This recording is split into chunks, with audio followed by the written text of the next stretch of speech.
canal de YouTube de la Escuela Superior de Guerra y Ejército, Escuela de Posgrado. El día de hoy, dentro del marco del simposio Análisis de los conflictos en el Amazonas, Perú y Colombia durante el siglo XX, vamos a escuchar la conferencia del general Carlos Ospina Ovalle, quien fue comandante general de las Fuerzas Militares de Colombia y excomandante general del Ejército Nacional de dicho país, quien ahondará sobre el tema del conflicto de la Pedrera del año 1911 y el conflicto de Leticia, que se llevó a cabo durante el año 1932-1933. Buenas tardes, muchas gracias. Primero que todo, deseo expresar mi sincero agradecimiento a la Escuela Superior de Guerra del Perú, Escuela de Posgrado, y muy particularmente a su comandante, el señor general de brigada Jorge Cristian Arévalo Kalowitzki, y al señor teniente coronel Alberto Castro por haberme invitado y darme la oportunidad de participar en este importante evento. Igualmente deseo saludar de manera muy cálida a toda la audiencia, los integrantes del curso, creo que el de Estado Mayor, y en general toda la audiencia que se encuentra conectada. Creo que va a ser un evento interesante, un evento del cual pues podremos extraer enseñanzas importantes. También deseo expresar mi orgullo de poder compartir el estrado con el señor general Carlos Vergara, seguramente muy conocido por ustedes, un gran académico, y con quien en el futuro espero desarrollar nuevos coloquios históricos. Aunque creo que no están presentes en la audiencia, quiero saludar muy especialmente a dos compañeros lanceros, el lancero general José Graham Ayón y el lancero general José Williams. Igualmente agradezco al señor coronel Espitia su presentación. Yo les voy a hablar de manera pues muy sucinta sobre el conflicto, es decir, sobre los conflictos que tuvimos Colombia, Perú en 1911 inicialmente y posteriormente en 1932. No sé si la pantalla ha salido correctamente. Sí, mi general, la podemos apreciar de forma correcta. Bueno, muchas gracias. También en nombre de la Universidad Militar Nueva Granada y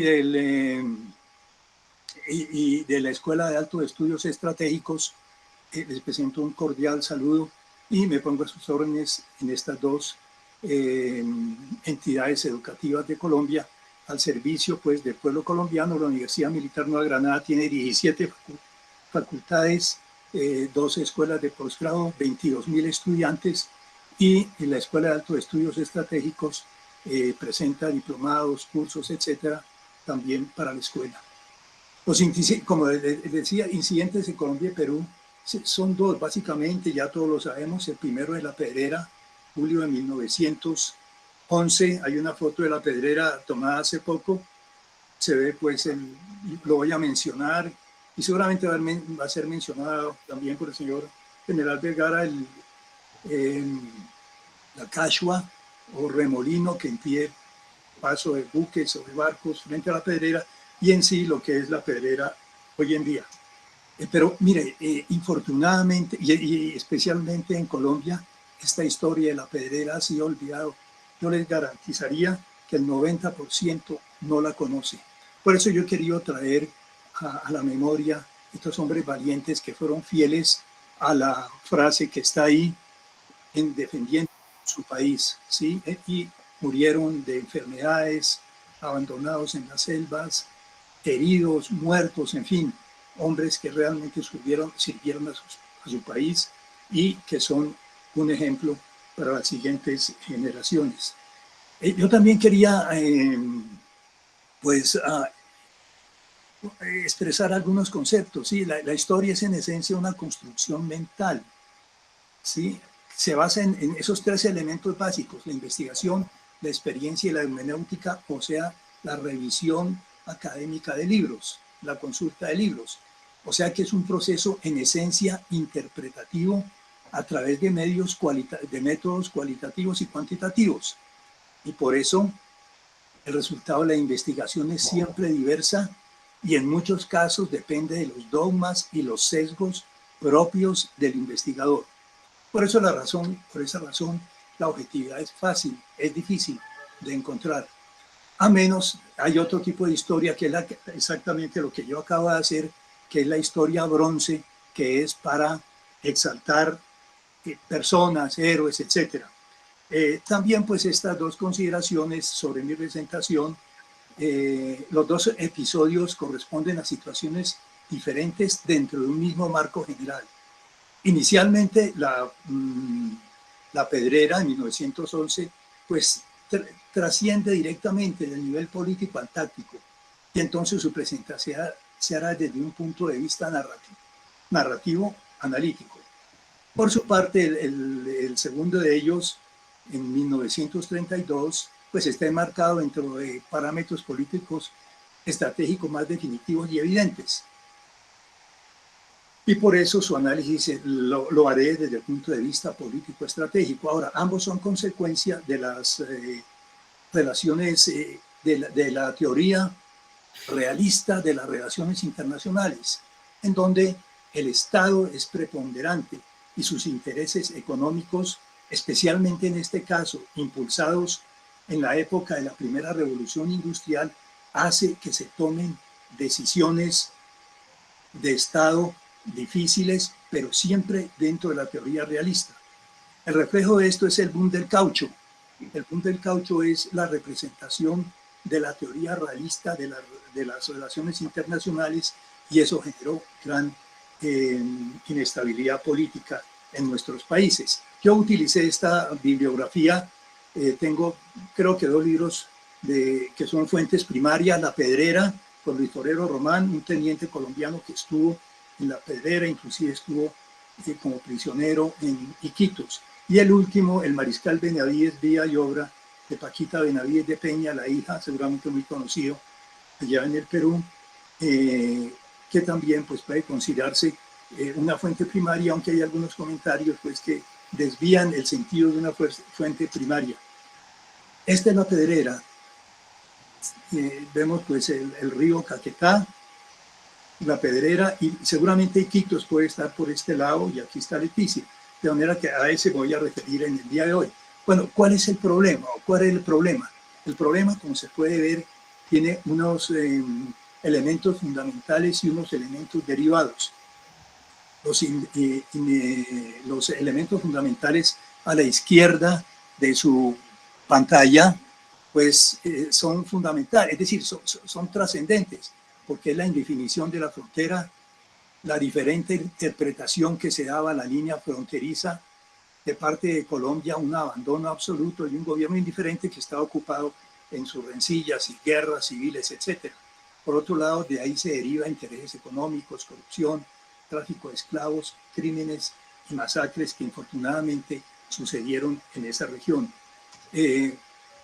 Ahora, como antecedentes fronterizos, yo creo que esto se estudia en todas las escuelas, pues está en la gráfica en la mitad, se puede ver en un mapa actualizado a qué me voy a referir. ¿Sí? O sea, ese territorio en 1740, a través de una cédula real, fue asignado a la Nueva Granada. Posteriormente, en 1802, Felipe de Requena, y es el mapa que está a la derecha, era un hombre que había vivido y conocía y sabía que esa región toda dependía de la comandancia de Vainas, pues se la asigna al Perú. Pero eso causa la guerra de 1828, no exactamente Colombia, pero sí la Gran Colombia y Perú. Y al final de la guerra decide en 1829 el Tratado Larrea-Llorero-Gual establece como límites los mismos que tenían al realizarse la independencia, lo que llaman el Uti Possidetis Iuri, que es el gráfico de la izquierda. Y aparte de eso, se acuerda en 1905 un tratado de modus vivendi, designando al río Putumayo como límite en la margen izquierda. Sin embargo, Colombia dice que no renuncia a aspiraciones sobre la otra margen del río Amazonas. Sí, sería hasta el río Napo, pero realmente Colombia nunca aspiró ni tuvo esa intención. En este mapa yo creo que se puede ver, tal vez alcanza a ver en la mitad una línea de cruces que dice modus vivendi pactada con el Perú el 16 de septiembre de 1905. O sea que esa sería la frontera provisoria mientras aparecía otro tratado. Perú insistía en que el límite era en el río Caquetá, precisamente por la bula de 1802. Y aquí está la pedrera. Colombia pues decía que el límite era pues el del modus vivendi, que era sobre el río Putumayo. O sea que ustedes ven un letrerito que dice territorio que habían ocupado los peruanos. Ese era el territorio que en ese momento se disputaba. Por ahora Leticia, que está abajo, como no sé si tengan el mismo dicho, no tenía velas en ese entierro, no, nadie hablaba de Leticia, simplemente se hablaba de esta parte, ¿sí?, de este territorio en donde había penetrado la Casa Arana. La Casa Arana, pues, de Julio César Arana, dedicada a la explotación de caucho. En la gráfica a la derecha se ve los sectores que ocupaba la Casa Arana. Empezó a expandirse, recibió capital inglés, se llamó la Peruvian Rubber Company, ¿sí?, y empezó a utilizar los indígenas. Y hubo muchas quejas, esas quejas llegaron a Inglaterra. Inglaterra envió a investigar a este señor Roger Casement y sacó lo que ustedes ven ahí escrito, y estimaba que habían muerto entre 45.000 y 200.000 indígenas. Y él decía que Arana, el señor Arana, contrataba colombianos, jamaiquinos, etcétera, y todos esos, bajo órdenes de él, eran los que hacían todas estas muertes, etcétera. Un colombiano, José Eustacio Rivera, escribió este libro, La Vorágine, y hizo esta ruta que ustedes ven, ¿sí?, y él constató muchos de estos crímenes que se estaban realizando contra los indígenas. Y en esa época entonces surgieron varios libros, ¿sí?, estos que ustedes ven acá, denunciando lo que estaba sucediendo en el Putumayo. Sí, ahí ven ustedes algunas opiniones. La mía es que se basa en hechos no comprobados en totalidad y puede llevar a exageraciones, pero sí ocurrió una verdadera masacre que redujo el número de indígenas, y hasta el día de hoy las consecuencias pues aún se sienten. Yo tomé el testimonio de este cacique Huitoto. En el día de hoy, para hoy tiene 92 años, y el padre de él murió a los 96, y él dice que el padre fue uno de los esclavos que tuvo la Casa Arana, ¿sí?, y hablaba de esto: el que no tenía 10 kilos moría, y lo asesinaban los mismos indígenas. Hablan de 100.000 muertos, las cifras oficiales hablan de 32.000 víctimas. Y entonces, ¿eso a qué llevó? A que en esa época había un general, sí, era un personaje oscuro y desconocido en Colombia. Aquí tienen un dicho que es un don nadie, era un don nadie, era un nadie. Había estado en la guerra civil de los 1000 días, que al igual que en el Perú, aquí ha habido guerras civiles muy frecuentes, y al final de esta guerra, pues ingresó a la Escuela Superior de Guerra porque le dieron un ultimátum: o ingresaba a la escuela a un curso de aplicación, o se tenía que ir. Él entró a la Escuela de Guerra, estudió la geopolítica, estudió sobre la Casa Arana, y envió una carta al presidente de la República con sus hallazgos. Este es el general Gamboa, esta es la guerra de los 1000 días, en fin. Y en la carta, en esencia, el general lo que le decía, dos generales, Isaías Gamboa y Diago, le decían al presidente que era necesario establecer unas colonias militares para tener un control, porque estaban sucediendo cosas anómalas desde hacía 40 años y no se respetaba la soberanía ni la población colombiana representada en los indígenas. De modo que este señor, Isaías Gamboa, un don nadie, es el que le escribe al presidente de la República. Y en la carta está la solicitud del general Gamboa. Ustedes a la izquierda ven lo que él pedía, sí, que era una expedición militar con la misión de defender la frontera, restablecer la seguridad y mantener la soberanía colombiana. El presidente, pues eran otros tiempos, un general podía escribirle así, le contestó diciéndole que si le parecía lo podía mandar a él, pero fíjese, lo más importante es, le dice, va pero con otra misión, va a acompañar a una comisión judicial que investigará denuncias y debe establecer una colonia agrícola de la cual pues usted va a ser gobernador. ¿Sí? Ahí valdría la pena pensar, ¿sí? En ese territorio que no estaba claro, pues mandar un gobernador, pues no un gobernador, una autoridad, pues era algo problemático, ¿no? Y por eso no le dio soldados, le dio gendarmes. Se acaba la Policía Nacional y esos eran gendarmes. No le dio ni el buque que pedía, lo único que le dio fue unos fusiles Mauser en buenas condiciones que están ahí. O sea que en vez de soldados fueron 100 policías a establecer la colonia agrícola y a establecer si era cierto que se estaban sucediendo esos crímenes allá en el Putumayo. Este es el recorrido que hizo, sí, salió de Bogotá en diciembre, en enero llegó a San Tomás, en enero más tarde llegó a Barbados, después en febrero llegó a Belén del Pará, a Manaos llegó en febrero, el 22 de marzo llegó, pues pasó por Manaos y el 31 de marzo llegó a La Pedrera.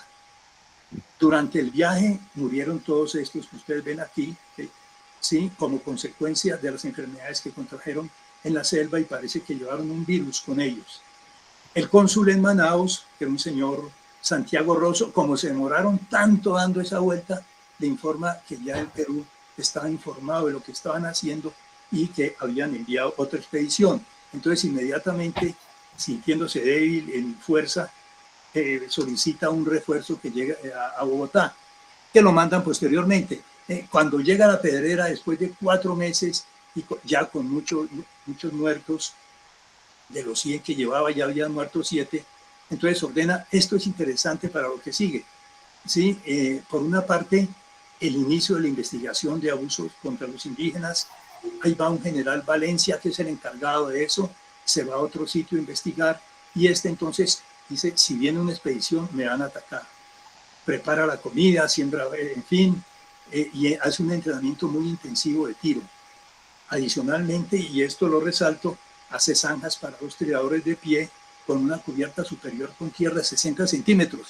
Más adelante vemos que esto es importante porque las cañoneras peruanas disparan, pero esto protege a los que están bajo tierra en esto, ¿sí? Los gendarmes contraen enfermedades tropicales y en los primeros mueren 7. O sea que ya se va reduciendo la expedición. Claro, esto parte produce una reacción en el Perú, a ese territorio está llegando gente y entonces el presidente Leguía escoge a un hombre brillante que había estado en Europa, en los albores de la Guerra Mundial, a Oscar Raimundo Benavides Larrea, con el batallón de infantería 9 en Chiclayo para que cumple esa misión y en el fondo lo que hacen es conformar una fuerza conjunta. Creo siempre han actuado la Armada y el Ejército, pero creo que en forma conjunta, pues pocas veces bajo un solo comandante. Yo he tenido la oportunidad de ir al Perú, he leído la historia de Leguía, y a Leguía le admiro que fue uno de los jóvenes que se alistó para defender a Lima en la Guerra del Pacífico y estuvo en el reducto número 2, y a mí me produce admiración la gente valiente. El resto, pues como presidente no entro, pero como peruano me parece que fue un valiente defendiendo su ciudad. Bueno, esta es la reacción peruana. Yo creo que mi general Vergara podrá detallar un poco más, pues es en el libro de Paquita Benavides y en otros, yo he leído pues el esfuerzo tan grande que fue cruzar la sierra, porque no había caminos, bajar a Iquitos, seguir, organizar la operación en Iquitos y seguir hacia La Pedrera, la foto muy conocida de la América, el batallón número 9, y de acuerdo a eso iban 341 efectivos, una cañonera, 3 lanzas artilladas, 16 ametralladoras y elementos logísticos. Bueno, esto también es extractado de estos libros. Las órdenes que le dieron al coronel Benavides cumplió exactamente lo que dice aquí. Antes de iniciar la hostilidad contra los colombianos, sean o no fuerzas regulares, o sea que ya sabían que no eran fuerzas regulares, sino eran agentes, gendarmes. Les intimidará para que abandonen a la margen derecha del Caquetá, que exactamente lo que hay que hacer en estos casos. Sí, y la desocupación debe hacerse lo más rápido posible para evitar que llegue el refuerzo, que eran esos 150 hombres que ya habían mandado a pedido del general Gamboa. Esta es una lista de la Pedrera. No, pues yo creo que desde esa época no ha cambiado mucho. En fin, bueno, vamos a ver. Sí, la maniobra táctica. Fíjese que la defensa colombiana se ancló con dos flancos perfectamente definidos, un raudal que no dejaba pasar y aquí un pantano. O sea que no había por dónde pasar y entonces las cañoneras durante 2 días vinieron hasta aquí. Disculpe, se ha salido su pantalla. Alguien ha presentado pantalla y se ha salido por error. Por favor, para que la vuelva a presentar, mi general. Disculpe, gracias. ¿Vuelvo y salgo? No. Presente solamente nuevamente su diapositiva, por favor. Ah, ya, disculpen un momento. Bueno, este es la Pedrera, ¿sí? Hoy en día pues tiene una pista, pero esto es selva, era selva. Y aquí está el obstáculo del que voy a hablar, es este. Sí, ¿qué es exactamente esto? Mi general, para que lo vuelva a presentar, por favor, su pantalla. No estamos viendo la diapositiva. Un momentico, a ver. Entonces, ¿ahí la están viendo? No, mi general. El mismo mecanismo de la vez pasada. A ver, entonces permítame, a ver. No sé por qué se salió. A ver. Ahí no se está viendo, ¿no? No, mi general. A ver, entonces vamos a volver.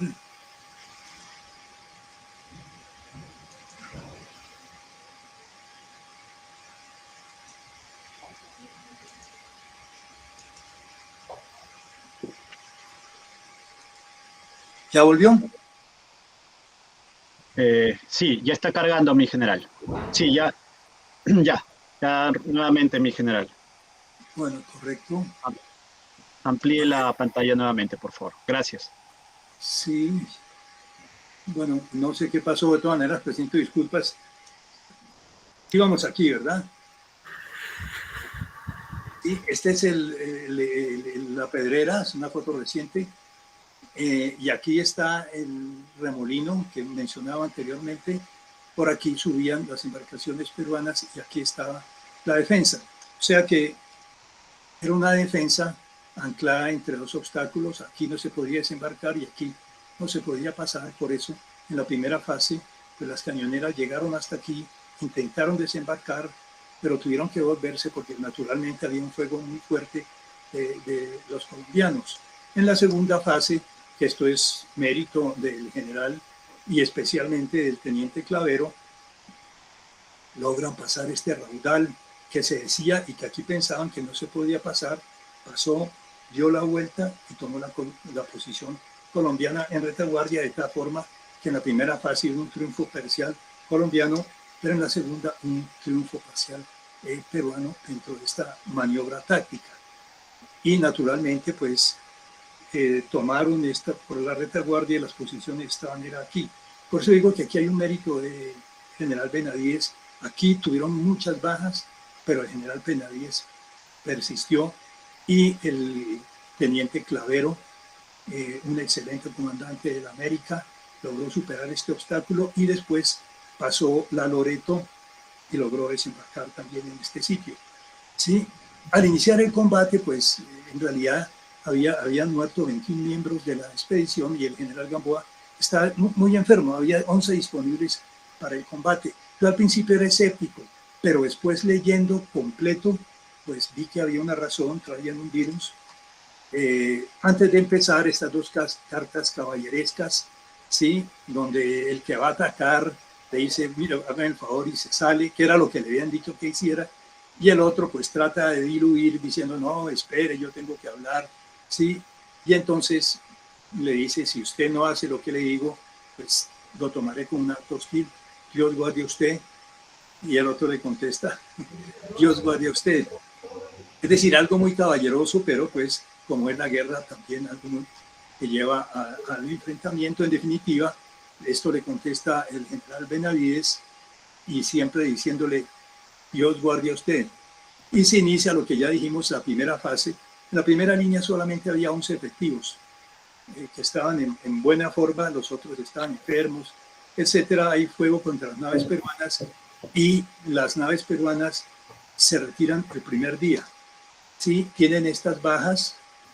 Creo que este muchacho de Yeri es un verdadero soldado. Leí su historia, me parece un hombre valiente, un ejemplo. En los muertos colombianos, acuérdense que estaban debajo 60 centímetros, no hay sino 2 muertos, Aquilino García y Pedro Barrera. Ese es el primer día de combate, finalizó a las 18 horas. El segundo día fue básicamente lo mismo, tratar de pasar y no se pudo pasar. ¿Sí? El tercer día ya es cuando viene el ataque. En ese momento, como está grave la situación, se levanta el general Gamboa, tomas cajas de munición para llevar a la primera línea.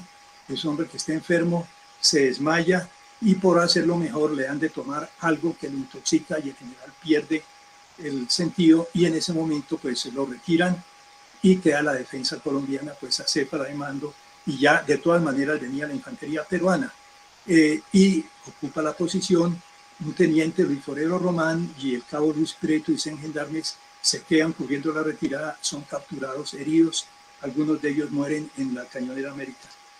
Este es el tercer día, los muertos, la posición colombiana pues totalmente desorganizada y ya les mencionaba que murieron 4 en las bodegas de la América. Esta es otra foto, sí, este es el sitio de mayor intensidad de combate y esta otra foto es tomada de lado. Si ven cómo viene la Cañonera América, sí, este es el mérito de Clavero, cómo da la vuelta y logra desembarcar. Es, yo diría, un mérito técnico y un mérito táctico de Teniente Clavero, y ese es el epílogo. Se ocupó la base por las tropas del Perú, pero fíjese, inmediatamente se inició una epidemia en la posición peruana. En una comunicación, el general Benavides decía, hoy solo existe en estado de buena salud 2 jefes, 1 oficial y 34 individuos. Envió 60 enfermos a Iquitos. O sea que en un solo día, 111 bajas de enfermedad. Por eso decía que yo cuando primero leí el libro del teniente colombiano, dije, pero no puede haber tantos enfermos, pero después leí esto. Y la muerte de los soldados peruanos empieza a un ritmo mayor, muere el mayor Ramírez Hurtado, posteriormente el teniente Clavero, y en definitiva hay una retirada de la posición debido a las enfermedades ya insostenible y a la aplicación del modus vivendi de 1905, y eso lleva a la firma del Tratado Lozano-Salomón definiendo los límites. Y entonces el Tratado Lozano-Salomón nos lleva a la 32-34, le coloco 34, que fue la fecha en que definitivamente se reintegraron los territorios, y lo primero que supo era que 300 comunistas se adueñaron de Leticia. Utilicé esta bibliografía, este libro me pareció muy bueno, el capitán Humberto Araújo Arana, asumo que es fuente primaria por la manera como lo escribe, y de Colombia, Pro Patria, el general Alfredo Vázquez Cobo, el teniente coronel Alfonso Pinzón y el mayor Luis Gómez Jurados, que estuvieron físicamente en el campo de combate. El Tratado Lozano-Salomón era para solucionar el modus vivendi, que entonces solucionó el asunto del Putumayo, pero entonces estableció los límites, ¿sí? Del Perú y de Colombia en la región amazónica definitivamente, y entregó a Colombia esta parte que correspondía a Leticia, al trapecio amazónico, al trapecio. Y Colombia le devolvió y le entregó pues el triángulo de sucumbidos que ustedes ven acá. Hombre, yo me puse a pensar por qué hicieron pero realmente no encontré la razón. ¿Qué lógica hay detrás de eso? Como yo lo veo, no era muy favorable para el Perú, porque es la salida al Amazonas y Colombia no la tenía. Probablemente Colombia presionó para que le dieran salida al Amazonas y lo consiguió, pero por ese motivo, el 24 de marzo que se firmó el tratado, posteriormente, ustedes lo saben muy bien, hubo una reacción en contra del presidente Leguía, fue derrotado por Sánchez Cerro, y quien entregó, que es el coronel Molina Gaetano, que fue el que hizo la entrega de Leticia a Colombia, pues fue expulsado del Perú. Y entonces se inicia una nueva fase, ¿sí? Ahora, mire, este tratado yo lo leí lo mejor que pude, y claro, Perú tenía presencia. ¿Por qué el descontento de los loretanos? porque Perú tenía presencia en Amazonas desde la época colonial y Colombia muy poco. Leticia fue fundada por un almirante de Benigno Bustamante, la llamó San Antonio, y fue rebautizada por un ingeniero peruano, Manuel Charon, en honor a Leticia Smith. Yo traté de averiguar un poquito de esto, pero no pude, ¿no? Pero me parece que Leticia era medio ingrata, porque mire que Manuel Charon, nombró a Leticia en su honor, hubo una guerra por Leticia, y Leticia terminó casándose con otro. Y Manuel Charon pues quedó frustrado, ¿sí? Y todo esto que vemos aquí era un gran puerto de importancia. Y en 1929 se entrega Leticia a Perú y Colombia le entrega el Triángulo de Sucumbíos, que posteriormente en el 42 pasa al Ecuador. Sí, aquí incluye la casa de la Victoria, la hacienda de la Victoria, la familia Vigil, y hay una influencia de esa familia en la Casa Arana para recuperar a Leticia. Estas son las primeras acciones. Sí, hay un descontento en el Perú, claro, pues ya habíamos visto las razones del descontento, y Óscar Ordóñez, bueno, esto es una historia pues que ya se conoce mucho, avanza con el Alférez de la Rosa, y llevaban estas ametralladoras, en Leticia había 18 agentes, fueron desarmados, enviados al Perú y se toman a Leticia. ¿Sí? Ante el reclamo de Colombia, el canciller Franz Rosell dice que eran 300 comunistas, por eso el título de 300 comunistas. Dijo, se hizo sin autorización y aprobación de las altas autoridades peruanas, pero no se desautoriza, y posteriormente, como causa de la inestabilidad del gobierno de Sánchez Cerro, se toma Tarapacá y refuerza Leticia. Pero mira lo paradójico, yo creo que Colombia tenía unos problemas internos gravísimos, sí, pero gravísimos. Casi estábamos al borde de la guerra civil entre liberales y conservadores, pero el asalto a Leticia unió a los liberales y a los conservadores y le dio legitimidad al gobierno liberal. Entonces, sí, como, no sé, como en una pelea de novios, que el que se mete a separarlos, contra ese es que se van. Pasó eso, y por eso salió esta frase: paz, paz en el interior, guerra, guerra en la frontera. Pero vamos a ver qué repercusión tiene eso desde el punto de vista de la teoría clauseviziana. Vamos a verlo más tarde. Fíjese, desde el punto de vista de relaciones internacionales, Perú no justificó oportunamente y ante la comunidad internacional, la Liga de las Naciones, su acción, y se fundamentó inicialmente en la ocupación armada. ¿Sí? Eso fue un error gravísimo, porque Colombia inmediatamente acudió a la Liga de las Naciones denunciando a Perú y haciendo un caso internacional trascendente. Perú se aferró a la teoría realista, ¿no? Que ya la habíamos mencionado, fundamentada en la fortaleza del Estado como actor principal, desconociendo a los entes supranacionales. Y la Cancillería colombiana utilizó la teoría liberal, que promueve las instituciones independientes que limitan el poder político y la expansión militar. Entonces dice que desde el punto de vista de relaciones internacionales, de las teorías de relaciones internacionales, Perú ya estaba en desventaja, y por eso la Liga de las Naciones le dio la razón a Colombia, sí, lo que permitió, bueno, etcétera, al final. Ahora, desde el punto de vista estratégico, fíjese, el objetivo político del Perú está ahí: la recuperación y reintegración al territorio nacional, y el objetivo estratégico, la derrota del ejército colombiano. Por su parte, Colombia, preservación de la integridad nacional y contener, no derrotar. Yo fui cuidadoso en esta parte, leí estos, sí, y saqué esta conclusión. Colombia no buscaba derrotar al ejército del Perú, sencillamente contenerlo. Bueno, y adapté los principios de von der Goltz, que creo que ustedes los deben conocer, sí, que es un termómetro de la guerra. Por ejemplo, si usted tiene la ofensiva estratégica y la ofensiva táctica, tiene gran posibilidad de victoria. Si tiene ofensiva estratégica y defensiva táctica, está en camino a la victoria. Si tiene defensiva estratégica y ofensiva táctica, eso no es suficiente. Y si tiene defensiva estratégica y defensiva táctica, está derrotado. Esto lo aplicamos al igual que los análisis clausewitzianos. Dentro del triángulo de Clausewitz, yo analicé la pasión, o sea, lo que llaman la gente, la fuerza de la pasión, y encontré que esa parte, el triángulo peruano, tuvo una fractura por la confrontación permanente con el APRA. Aquí, pues, creo que este señor se llama José Melgar, fue el que atentó contra el presidente la primera vez en la iglesia de Miraflores, y eso causó unas confrontaciones grandísimas.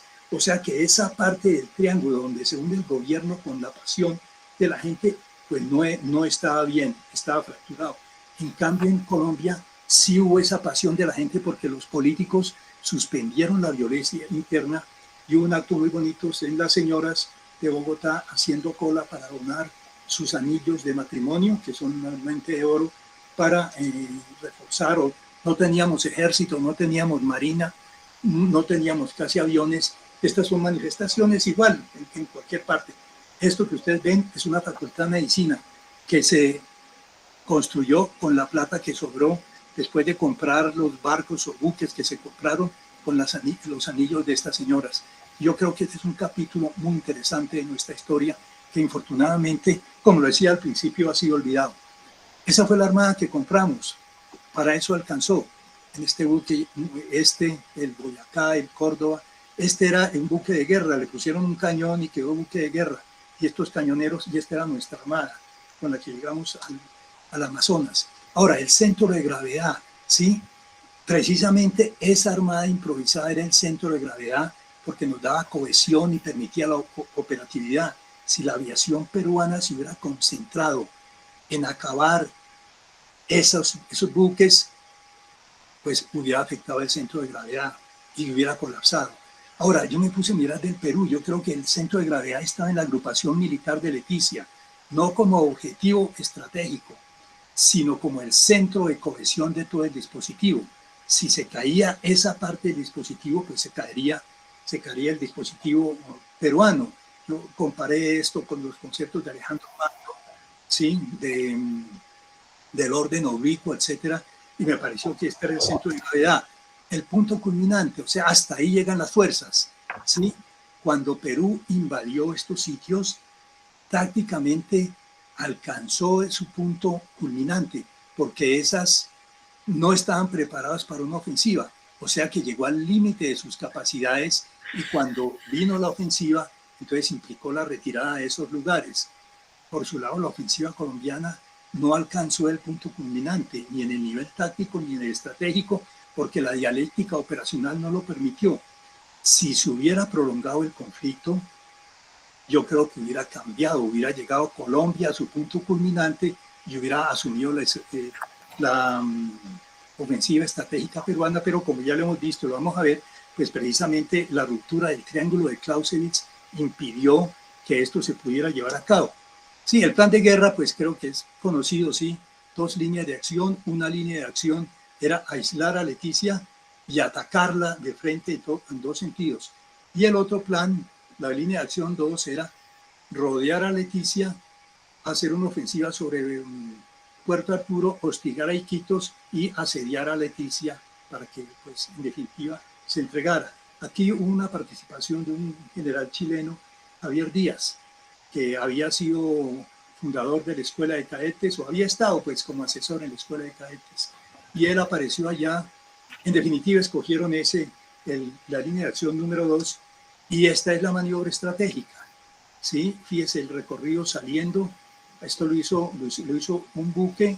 Aquí se juntó con los 2 que venían de Francia, que los habían comprado, entró por aquí y llegó se tomó Tarapacá y esperó para la toma de Leticia. El segundo eje vino por aquí, bajó por el río Putumayo, ¿sí? A continuar la maniobra. Hubo acciones tácticas. La número 1, el eje número 1 tomó Huepí en territorio peruano, bloqueó la trocha Pantoja e inició el avance hacia Puerto Arturo. La número 2 tomó Tarapacá, avanzó hasta Buenos Aires en el camino a Leticia y empezó también la exploración hacia Puerto Arturo. Perú reaccionó: combate del río Algodón, bombardeo en Buenos Aires, ataque en Puerto Calderón, emboscada de Cucrauco. Pero mire, estratégicamente esto es una ofensiva táctica dentro de una defensiva estratégica. Fue lo que hizo el Perú en ese momento. O sea que en ese momento, desventaja para Perú.